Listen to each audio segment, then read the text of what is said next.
La pauvreté est l'un des éléments fondamentaux qui, est- qui détruit les familles, qui détruit les relations, qui brise la vie d'une manière générale de l'être humain.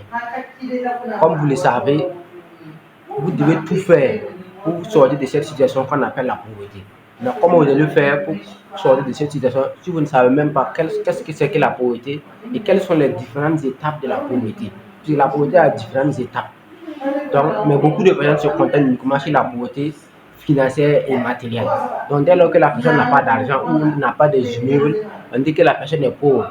Oui, c'est vrai, je n'en discute même pas. Mais il faudra reconnaître qu'il y a plusieurs niveaux de la pauvreté. La pauvreté financière et matérielle est une conséquence.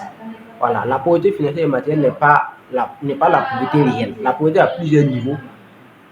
Maintenant, la conséquence directe maintenant, ou la conséquence fatale ou visible maintenant de la pauvreté maintenant, ou bien le dernier niveau de la pauvreté maintenant, c'est ça on dit la pauvreté financière et matérielle. C'est comme le cancer. Le cancer a plusieurs niveaux.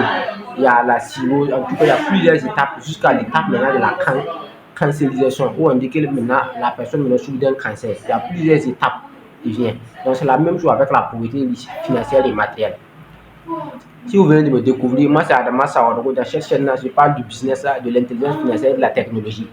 Si la thématique vous intéresse, sachez que vous êtes au bon endroit. N'oubliez pas d'activer la cloche de notification pour profiter des éventuelles vidéos que je partage sur la chaîne. Comme je le disais au début de la vidéo, la pauvreté a plusieurs niveaux. Et dans cette vidéo, je vais vous partager les 3 niveaux de la pauvreté. Le premier niveau, ou bien la première phase de la pauvreté, est la pauvreté spirituelle. Comme vous le savez, la vie elle est d'abord supposée avoir d'être physique. Donc la pauvreté spirituelle est l'une des premières étapes. Donc quand vous voyez quelqu'un qui est pauvre financièrement et matériellement, posez la question à la personne. Quelle est ta spiritualité? Puisque beaucoup de personnes confondent la religion et la spiritualité.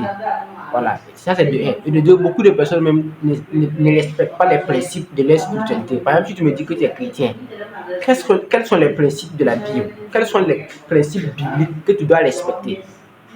Donc ça veut dire que le problème même, c'est pas au niveau de l'argent. Puisque toi, sur le plan spirituel même, bon, c'est zéro.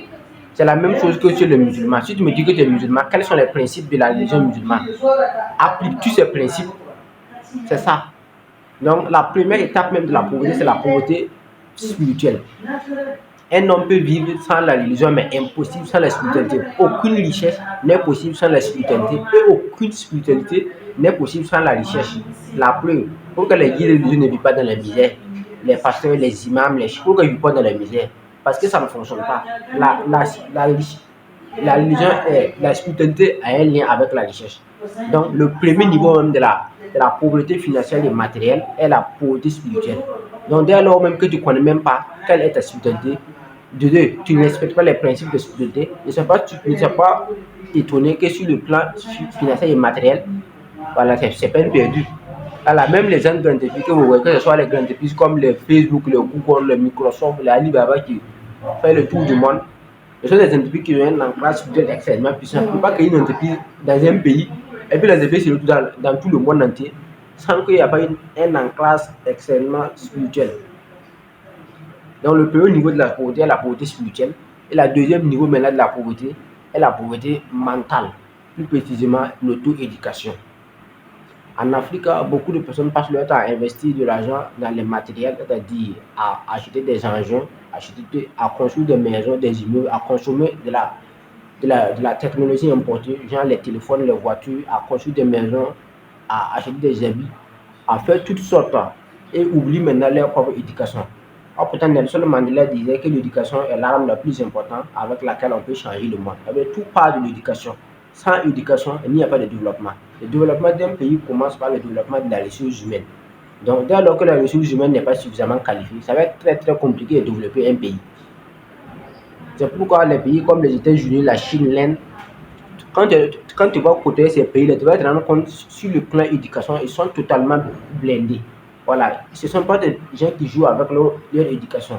Ils financent à des coûts de milliards l'éducation de leurs enfants.